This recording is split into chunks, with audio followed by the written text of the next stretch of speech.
And welcome to this discussion on our bilateral issues between India and various countries, and especially India and our neighborhood. That is what is specifically mentioned in our syllabus. So, in today's discussion, I would like to talk about Afghanistan. That is a long standing problem and many issues are attached to this. So, that is what precisely I would like to talk about. So, the issue is Afghanistan, India, Afghanistan and everything. Okay. So, again it is a very complex issue. A good understanding will help you in understanding why certain things are happening the way it is happening and what are the issues attached to that. So, that is what I would like to discuss in this case. So, in the first discussion, I would like to talk about in Afghanistan a brief history set till the end of Taliban. Okay. So, brief history till say 2001. Okay. So, that is the first discussion I would like to make. Then I will be continuing then from there till today and the resurgence of Taliban and all those issues. So, that I will be discussing it separately. So, if you look at Afghanistan, Afghanistan is a very complex country, tribal population, various ethnic groups are there, and one thing common about this ethnic group is they won't tolerate or they cannot tolerate any outside domination. They don't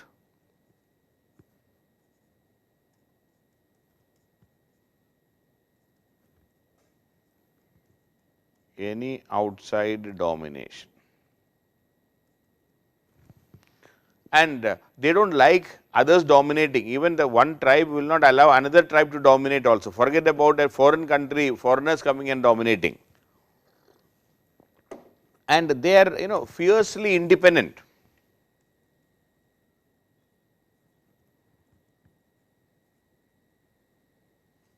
Okay, we can say they are fiercely independent group.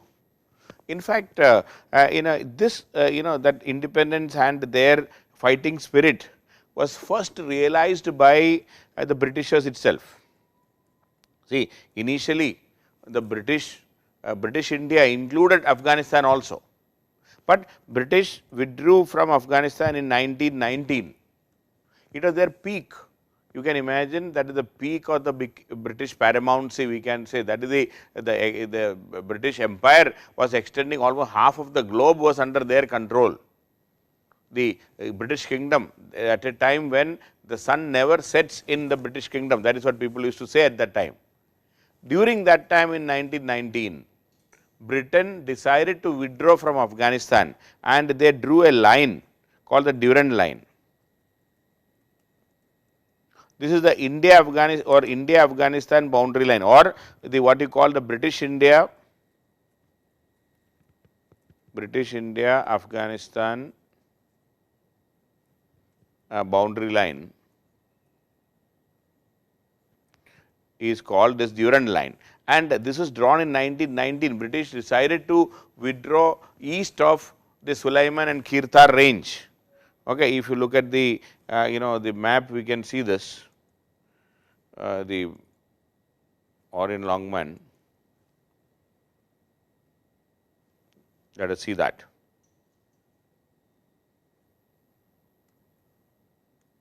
The school atlas, say Asia in Afghanistan. You see Afghanistan, Pakistan, and you can see the boundary line, and along this boundary line only, see you can see the Wakhan is written there, and some of this, see you can see Khyber Pass. Okay, this is Khyber from Peshawar to Jalalabad, Kabul, it passes through Khyber, Khyber, Khyber Pass, and further down you can see Gomal, Gomal, Gomal Pass. I hope you can see this Gomal, and further down you can see near Quetta, Bolan, Bolan, Bolan. So, in fact, these are along the mountain range, that is the Sulaiman,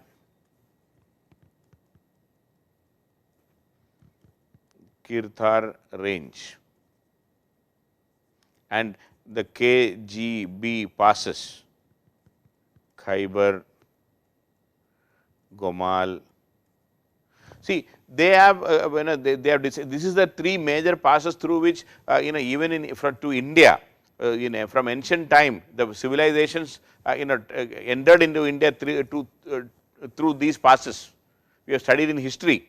The same thing. So, Britishers decided to keep east of that, the boundary line which you call that, that is where it is an artificially created. So, this is a land of Pashtun community. The major tribal community, the major ethnic community of this region, they are known as Pashtuns. These Pashtuns were artificially divided into two, and if you look at the Asia page, you can see this boundary line which is here, the boundary line between Afghanistan and Pakistan, this boundary line we are talking. This is actually artificially divided, or this boundary line is not a natural boundary, the way India and Bangladesh boundary line, artificially divided in a thickly populated region only on the basis of religion, and that too in most of the villages both Hindus and Muslims were living, and that is the Radcliffe line was drawn. Similarly, Britishers drew this line, and where the population in this region, predominantly this region on both sides of the line, the main community, they are known as the Pashtun community, Pashtuns. They were artificially divided by this Durand line. That was in 1919. We are talking about 1919,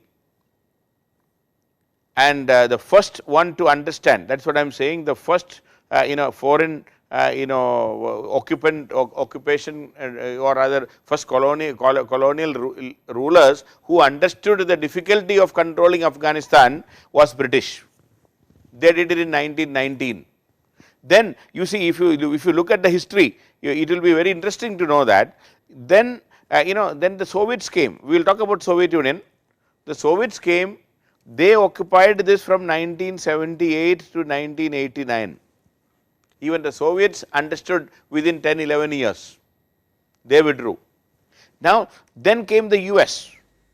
After the 9/11 attack, after the WTC attack to control and defeat Al Qaeda, Osama bin Laden, the US attacked in 2001, and say by 2020, Trump, in February 2020, Trump signed a final agreement for the withdrawal of the US troops. Even the US understood that it is very difficult to control, and they have, in fact, they lost complete interest in the whole thing. So, Britishers were the first to realize, they withdrew in 1919, then the Soviets understood and they withdrew in 1989.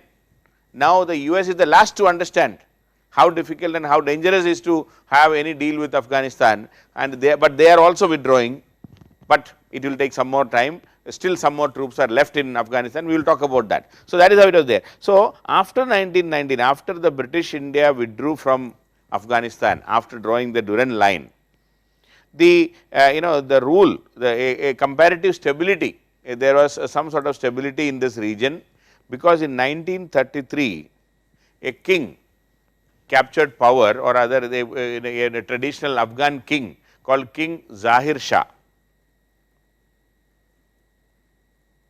Zahir Shah came to power, and he continued to rule, and it was that is the time since 1933 onwards things were stable, because Britishers withdrew, no colonial rule, nothing, and it continued till 1973. In 1973, Zahir Shah's brother-in-law Daud Khan,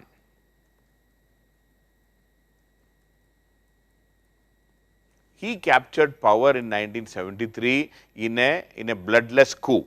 So, the king was thrown out, Zahir Shah was thrown out, and when he was sent into exile, he was staying in Rome subsequently. In 73, Daud Khan, his brother-in-law, captured power. But his rule, Daud Khan's rule did not last. In 1978, a Soviet-backed communist government called the People's Democratic Party, a Soviet-backed communist party called People's Democratic Party, PDP, People's Democratic Party. It was a violent, I know they captured, there's a coup and they captured power and they killed the entire family, were murdered in Dawood Khan, and his entire family was murdered in 1978, and that is how the Soviet occupation or a communist party rule started. And in 1979 to support, when the resistance to this, when a communist party captured power, the rest of the tribal communities, they all organized together to resist and oppose and to control, and these People's Democratic Party government, the communist government, they found it difficult to manage. So, the Soviet Union sent their troops. So, Soviet troops entered Afghanistan to help the PDP government, the People's Democratic Party government, and to help them in controlling and resisting the resistance movement. The opposition was led by these tribal communities, and they were known as, the opposition was known as the Mujahidins. Okay. The opposition was known as the Mujahidins, and Mujahidins are the defenders of religion. See, the Communist Party and the defenders of religion, and these Mujahidins were actively supported by CIA, the American Secret Service Agency, as well as the Pakistan's Secret Service Agency, that ISI, mainly because the US wanted to control the spread of communism. Okay. Why the US was willing to support these Mujahidins? The US wanted to support the Mujahidins because they wanted to prevent the spread of communism, because it was a Cold War era. And so, this was the era of spread of communism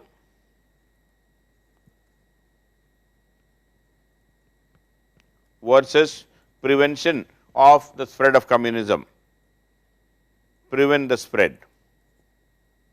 That was American policy at that time. So, that is how this these Mujahidins were freely and very, I will say they were very lavishly funded. Weapons and money, everything was given. So, they found it extremely difficult, or rather the communist government found it extremely difficult to manage the situation because of the lavish funding of these opposition, the Mujahidins, by the by the Americans, and that they were actively supported by, of course, the by Pakistan. Pakistan became a frontline ally of Pakistan, became a frontline ally of USA to counter the communist occupation of Afghanistan. And during this time, because of our closeness with Soviet Union, India became the only country in the region. India recognized the PDP rule, the People's Democratic Party rule in Afghanistan. So, India became the only friend of the communist government in Afghanistan. In fact, in 1986, a medical doctor at that time, Dr. Najib, a communist party ruler or a leader, and he subsequently renamed himself as Dr. Najibullah. Allah was added to his name subsequently to tell the Afghan people that this communist party is not against religion. In fact, they were trying to do even that, and Dr. Najibullah was one of the finest leaders Afghanistan has ever seen. He was a very nice leader, very good leader, but anyway, he was backed by the Soviet Union. Meantime, the Soviet Union itself was about to break down. 1991 Soviet Union collapsed. In 1980s, 80s again, Soviet Union, the power came into the hands of that Mikhail Gorbachev. 86 again, Gorbachev came to power in USSR, and his focus was to reforms and openness and all those things. Ultimately led to the collapse of the Soviet Union, we know very well. So, in 1988, because of the new thinking of the Soviet leadership, a quadrilateral agreement between USSR, USA Afghanistan and Pakistan was signed. 4 countries signed an agreement for the Soviet withdrawal. Okay. This 1988 agreement led to by 1989 end or early 1990, in fact, by 1st of January 1990, yeah, by 1989, the Soviet troops withdrew. Soviet troops from Afghanistan completely withdrew, leaving behind Dr. Najibullah to defend himself, because there was no support of the Soviet troops now in Afghanistan. Everything has to be done by this Najibullah government. Dr. Najibullah is still in power. They could not change and everybody expected, and people thought that the moment Soviet Union withdraws from Afghanistan, Najibullah government will fall, but that did not happen. Najibullah continued to rule Afghanistan, and he was, as I told you, he was a very progressive leader, he was a nice leader, a friend of India also, and it was one of the best era. I mean, this he ruled from 1986 onwards, and it is considered to be one of the best rule Afghanistan has seen, because he was very progressive, education, healthcare, everything he was trying to do it. It was a very nice, he was a nice person, but he was not backed by anybody. India was able to support emotionally, but not materialistically beyond a point, because Soviet Union withdrew, but US and Pakistan continued to support the Mujahidins. Najibullah continued his resistance. Najibullah continued his resistance, but he was running out of time and money, and the support he was not having, until finally in 1992, because of lack of external support for Najibullah, and Mujahidins were still continued to be supported by US and Pakistan and everybody, and in 1992 the Najibullah government fell. Najibullah government fell, and it had no choice, and this Mujahidins captured power. Mujahidins are a group of fighters who were fighting against the communist rule, who were fighting against the Soviet occupation, and communist rule. The PDP government was seen as a foreign occupant, and the Mujahidins were supported by Pakistan and of course the US. Their main problem, the US main problem, was the Cold War politics, and they did not want the spread of communism anywhere, and that is why the US was opposing, and Pakistan was only an ally of the US, and even Pakistan wanted to have a better control in Afghanistan, because Pakistan always felt that Afghanistan is their backyard, a strategic backyard, and Pakistan always wanted to control this region. So, Mujahidins captured power, and when Najibullah government fell, in fact, since India was the only friend of Najibullah in that locality, when Kabul was about to be captured by the Mujahidins, India advised Najibullah to give up and escape to India, or rather we have sent even an aircraft to evacuate him, so that he can take asylum in India. But unfortunately for Najibullah, when he finally when Kabul was about to fall, when the Mujahidin troops were in the outskirts of Kabul, Dr. Najibullah decided to give up, and he has decided to come to the airport so that he can catch the flight and come to India, because an aircraft was sent by India to evacuate him. But unfortunately for Dr. Najibullah, he was his own defense minister at that time, Najibullah's own defense minister at that time, General Dostum. Dost na raha. Okay. So, Dostum, he cheated him, and Dostum turned to the other side, prevented Dr. Najibullah from entering the airport, and Najibullah had no choice other than going back to the city. Najibullah went back to the city, and he took asylum in the UN office. Okay. He took asylum in the UN office in Kabul at that time. So, otherwise Dr. Najibullah would have escaped Kabul, and he would have been in India anyway, forget about all those things. So, that is how the end of the communist rule in 1992. Dr. Najibullah government fell, Mujahidins captured power, and this was the the first phase of the Afghan war, If you talk about Afghan war, 1978 to 1992 is the first phase, and this is a phase where the ideological war, the war was ideological. The war was ideological, ideology of communism versus prevention of the spread of the communism. So, that ended. Now, from 92 onwards, especially from 92 to I will say till 2001, this was more of an ethnic war. Then the war has converted into an ethnic. See, now if you look at the the composition of Afghanistan, the population, the composition of Afghanistan, you will realize that. See, I will just show you the composition and you will understand that there are 4 major communities. Okay, there are 4 major communities, and the most important community is in the border. I have already said, with the Afghanistan Pakistan border, this is the community I am talking about, and they are nothing but the Pashtuns.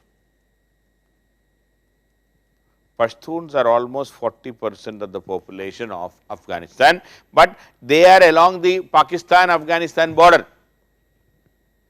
And the second largest group, they are the Tajiks, the Tajikistan, near Tajikistan. You can see here, Tajiks are not only here and also in the west, you will find Tajiks.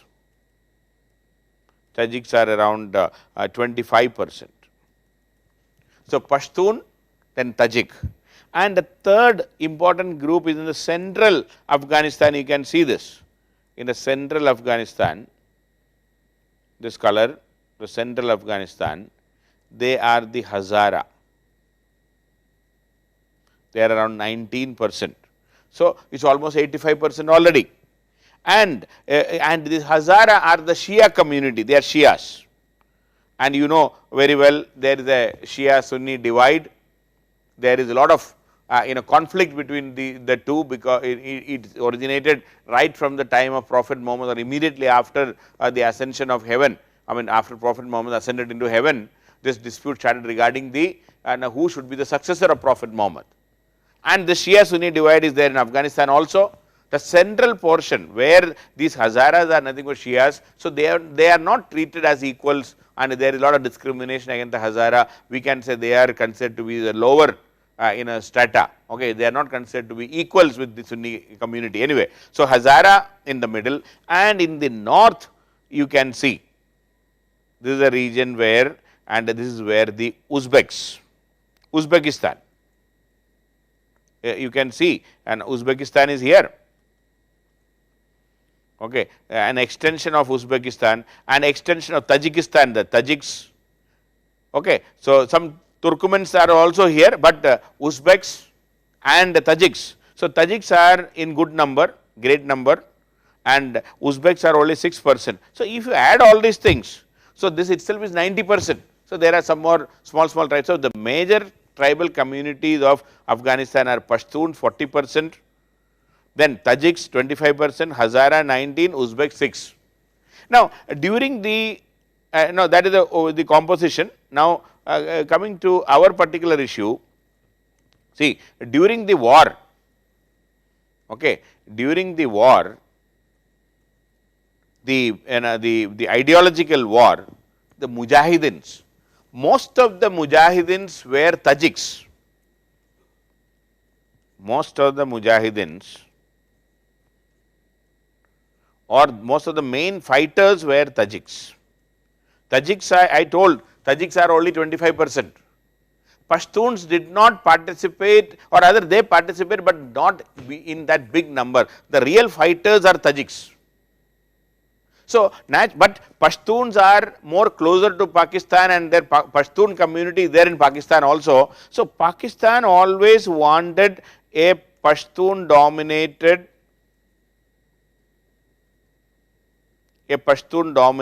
government.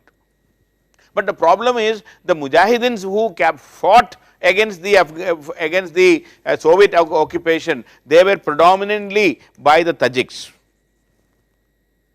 and naturally you fight for the whole thing for years together, and finally you defeat your enemy or enemy went out, and when you capture power, naturally at that time whoever fought with maximum energy, they will say I need the leadership.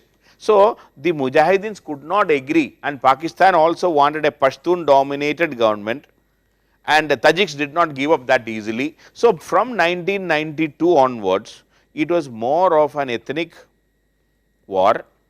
So, the Mujahideens could not agree on anything. Pakistan tried their level best. Finally, in 1994, a compromise formula worked out. In before that, many governments came and went, but they could not sustain. A compromise formula worked out, and the 4 leaders emerged, or 4 leaders took charge. So, the first one was the who became the president. So, there was a president. The president was a Tajik, and he was Burhanuddin Rabbani.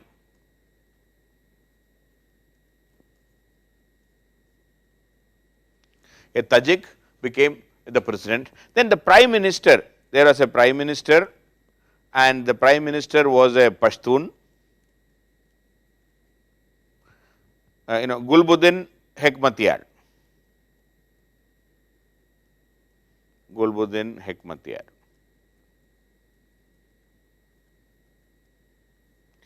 Then the defense minister, defense was an Uzbek,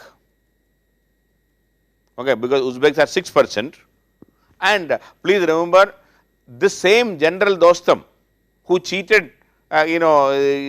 Najibullah, he has joined the Mujahideens, and the leadership, the defense ministry went into the hands of Uzbek, and it was General Dostum. He was a cheat, but he became. And number 4, the home minister or the interior minister, he was another Tajik, and he was a Tajik because Tajiks were the real fighters, and it was Ahmad Shah Massoud. And he was a young leader, he was the real fighter. Ahmad Shah Massoud was the real brain. He was in a late 30s and early 40, maybe 40, 41 at that time, not more than that. So, that was the time when he became the interior minister, but he was the real power. He was the real fighter of even Rabbani. Yes, he was there, but I will say the real power was in the hands of Ahmad Shah Massoud. And from 94 onwards, this the Mujahideen rule, but this was and predominantly dominated by Tajiks. And by this time, even Pakistan and US, they realized that, even Pakistan and the US, they realized that these Mujahideens are not going to listen to them, not going to listen to US or Pakistan. And these 4, when they captured power 92 to 94, India did not have any contact. They started, India could establish contact, and we became friendly. India once again became friendly to an Afghan government when these Mujahideens captured power, because they were not listening to Pakistan, they were listening to US. So, naturally, it was quite easy for India to manage. So, India once again established good relation, and the US and Pakistan, they realized that these Mujahideens are not going to listen to them. They decided to raise another force or another fighters. Now, to control, once they realized that Mujahideens are not under their control, they raised another set of fighters, and they are known as Taliban. So, this Taliban was created only in 1994. Only in Taliban never fought against Soviet troops. Taliban never participated in any ideological war. Taliban was a creation of USA and Pakistan once they realized that Mujahideens are not going to listen to them. They are going to be independent. These Talibanis are the fighters, or other these Talibanis, when they came up, they were predominantly by the children. See, when the communist rule was going on, there was not much of madrasas and all, no madrasa education. and if at all there is some madrasa education, it was fully more a secularized version of it. And so what the Pashtuns at that time they used to do, many Pashtuns families used to send their children to madrasas in Pakistan to study religion for the religious studies. And the Taliban literally mean pupil or student. Okay, Taliban's literal meaning is pupil or student. Okay, that is the literal meaning. Okay, Taliban is a in Pashtun in a Pashtun language it is called a student or so it is an it's a predominantly a Sunni Islamic fundamentalist output we can say in a fundamentalist. Fundamentalism is a philosophy or other a very high, very orthodox interpretation of religion, and who find every other follower of other religion are as enemies of the religion. These fundamentalists have a big problem.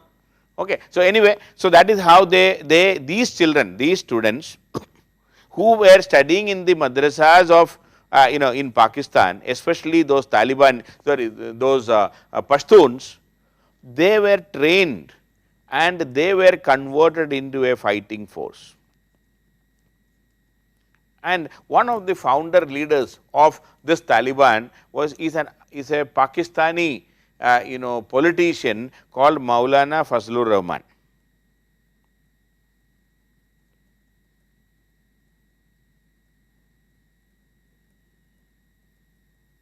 Okay, one of the founders is Maulana Fazlur Rahman, and he is a politician of Pakistan, and they were training those children, they were indoctrinated or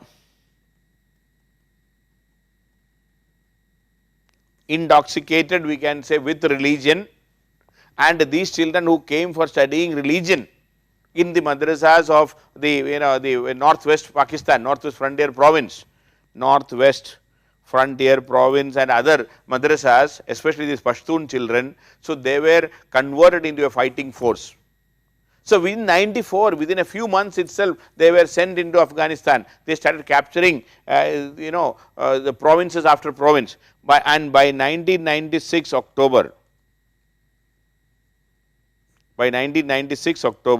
these Talibanis, these the pupil, these students of religion who went for studying in the madrasas of Pakistan, they were in the outskirts of Kabul. They reached the surrounding of the Kabul within, they spread with lightning speed. They captured Afghanistan, entire Afghanistan except Kabul. They have reached the the boundaries of the outskirts of Kabul within 2 years. It was a shock to the rest of the world, but Pakistan and US were not shocked because they only created them. These Talibanis were created because they thought this, see, US had a if you look at this this region, what is the US interest in this region? The US interest is many. See, because Afghanistan, you please see this Afghanistan, this is the region which the Soviet Union wanted to control. You see, initially the Soviets wanted to control from here. And what was their aim? The Soviet aim was to have control over this region, and ultimately from here the Soviet Union wanted to have further access to the Arabian Sea through Baluchistan. So, if Soviet Union was not opposed at that time, even Pakistan would have been dismembered, and Baluchistan, through Baluchistan, Soviet Union would have reached the Arabian Sea. And for US, the opposite. See, the other region here, whether it is Kazakhstan, it is written here, and you can see in the map also. Please see the Asia, political. You can see this. This is Afghanistan. The rest are all Soviet, the Russia. Okay, Kazakhstan was there, Turkmenistan, Uzbekistan, all the stands, the 5 Central Asian republics. So, US feels that their presence, if they can have control over Afghanistan, they can control Central Asia, and this Central Asia is a it's a vulnerable point for Russia also. So, the US interest is to control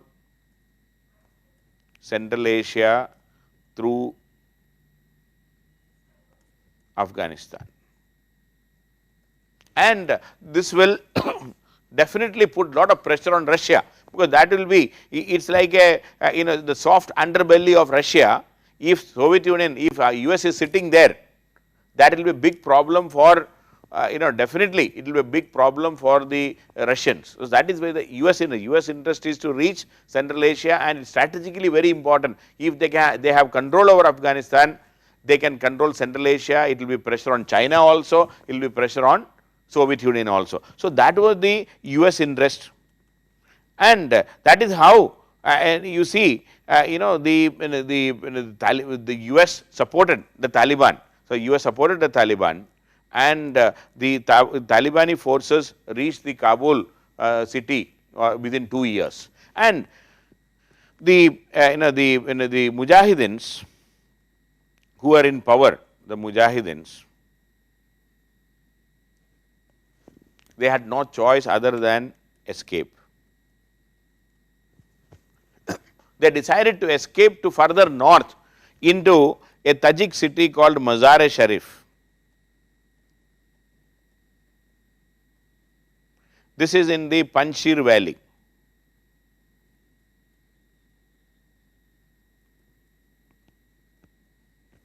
They decided to migrate, they escaped to Panjshir valley, and you please see Afghanistan, and you will see this in Afghanistan in the north.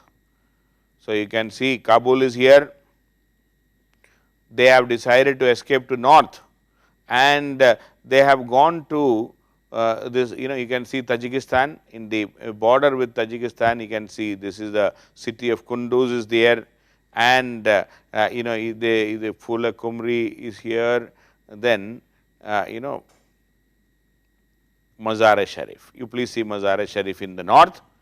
So, they have migrated, they have escaped to Mazar-e-Sharif. That is a northern city very close to Tajikistan, and this is a region called Panjshir valley, and that is the stronghold of these Tajiks.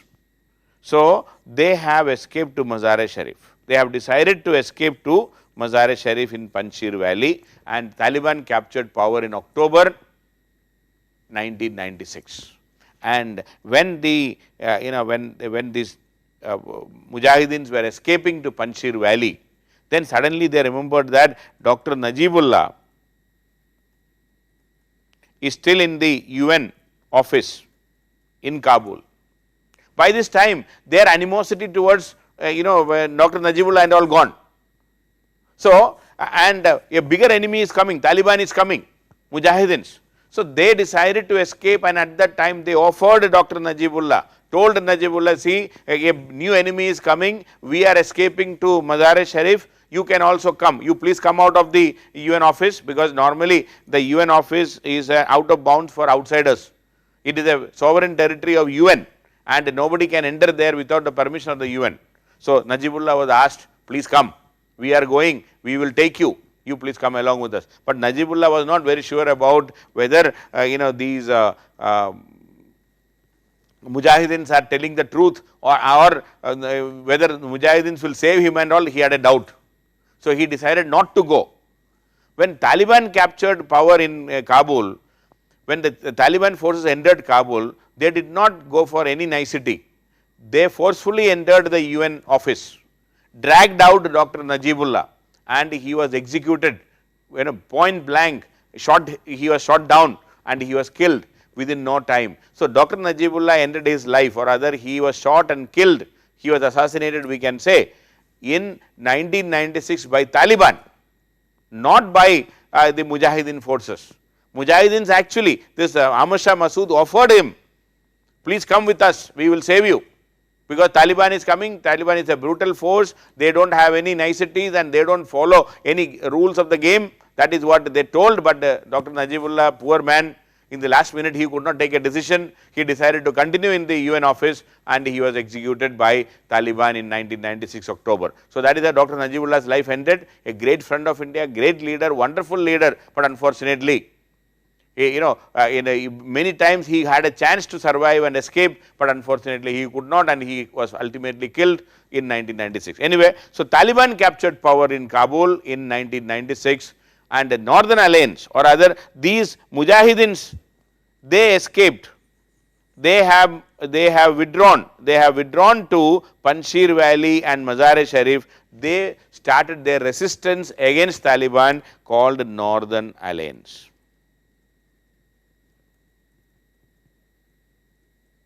So, these Mujahidins, and one thing you should remember in this, that is our Hekmatyar, the Prime Minister, the Pashtun fellow, he did not go to the northern side. He went back to Pakistan. So, Rabbani, Dostum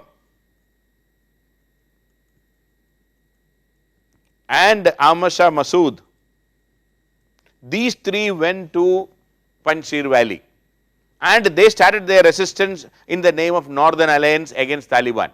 But Taliban was backed by Pakistan by this time, and they continued their domination, and many of these, please remember, many of the Taliban rulers and the ministers and all subsequently, some of them were even Pakistan nationals. They were Pashtuns, they were actually Pakistan national, but they were ministers, and this Taliban was led by Mullah Omar.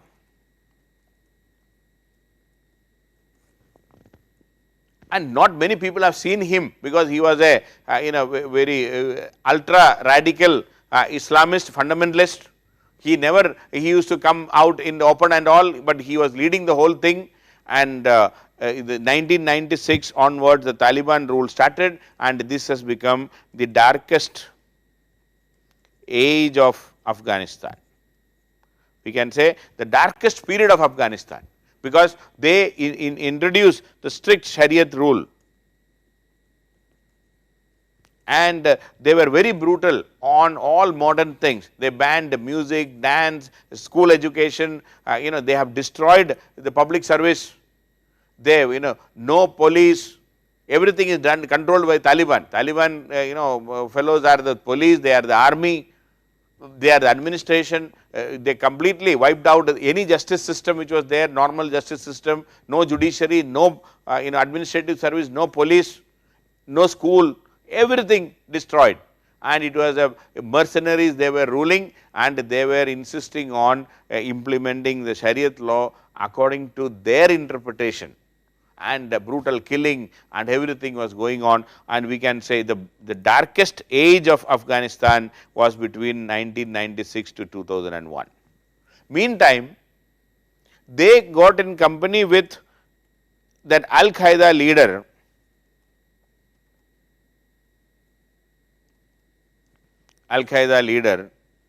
that is our Osama bin Laden. See, Osama bin Laden, he was another fundamentalist. He was fighting, he wanted to establish the caliph, the Turkish caliphate once again, and to establish the Islamic rule across the world. That was his aim. And he was supporting, even some of the Mujahidins, and he supported even the Taliban, the fundraising, because he was a wealthy, Saudi Arabian, he was a wealthy Saudi citizen. He had lot of money, and he used, some of his money from the oil wealth, and he was funding this Taliban and all. And when he started his own version of how to establish the caliphate in from Turkey. That is what his aim was, and he started funding these terrorist activities and all. He was finally, because of his terrorist act, he was a wanted man, wanted person across the globe. He found a good friend in Afghanistan, in Mullah Omar, and that is how Osama bin Laden landed up in Afghanistan, and he started his activities from Afghanistan. So, this was going on, and when September 11 took place, as you know very well, September 11, 2001, WTC, the World Trade Center, was attacked and it is destroyed. thousands of people got killed in US. The US declared a war on terror, and US wanted this Osama bin Laden to be handed over to US, which Mullah Omar did not do, and the US sponsored a war against Afghanistan. And during that time, when the war against Afghanistan or the war against terror was declared, the US wanted to capture or rather wanted to send their troops into Afghanistan just like that. But at that time, the friends of US, including India, we all counseled and told that rather than you sending your troops, the best thing you can do is that you fund and you give arms to the Northern Alliance. They are already a fighting force. They are ready to fight in Afghanistan. They know the terrain of Afghanistan. They know everything. They know the problems there. See, Northern Alliance is sitting idle. उनको कोई काम नहीं है. Please fund them.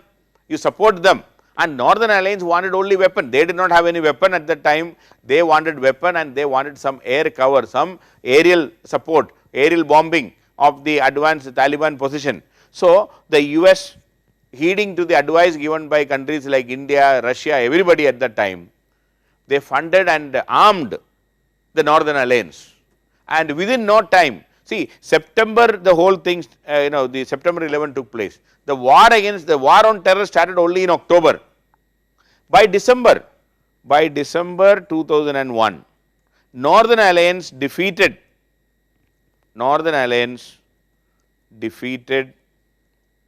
Taliban, and Taliban was thrown out of power in December 2001. Please remember, within 1 month, 1.5 months, maybe maximum 2 months, Taliban was defeated and Northern Alliance captured power in Kabul, and the Taliban leaders, who were all supported by Pakistan at that time, they all, including Mullah Omar and all other ministers, all of them vanished. All of them vanished into Pakistan. Pakistan gave them support. See, in fact, the Northern Alliance as well as the American troops who entered subsequently, they could not capture even a single Taliban leader. All of them entered and they have melted into Pakistan, we can say, and they were all given a safe haven in Pakistan. The entire Taliban administration and the Taliban leadership, who is who of Taliban, all of them were given support and they were protected in Pakistan. Mullah Omar subsequently, he died I think only in 2014 or 15, and nobody came to know about his death also in Pakistan because of some disease, not because of any fighting or anything. He was never captured by US, never captured by the Afghan forces. Pakistan never acknowledged also, but all the Taliban members who were actually supported and prompted by the US, by the Pakistan, they all got asylum and they were supported, they were given full facility. Even subsequently you have seen after September 11, our Osama bin Laden was captured from Pakistan, Abbottabad, a few meters away from the army, army camp. He was given all facilities there by Pakistan army. Just imagine. So the second phase, the ethnic war, the second phase of the ethnic war, or till 2001, from 1992 to 2001, the second phase ended when the Taliban was defeated and the Northern Alliance captured power, and now 2001 onwards, the third phase, till say 2020 we can say the third phase. This is a time when the US troops are there in Afghanistan, the US troops in Afghanistan, and US supported Afghan government, and what happened to them, that will be the next discussion which I would like to do. So this is the history till 2001, till the end of Taliban rule, the official Taliban rule, that is the two phases.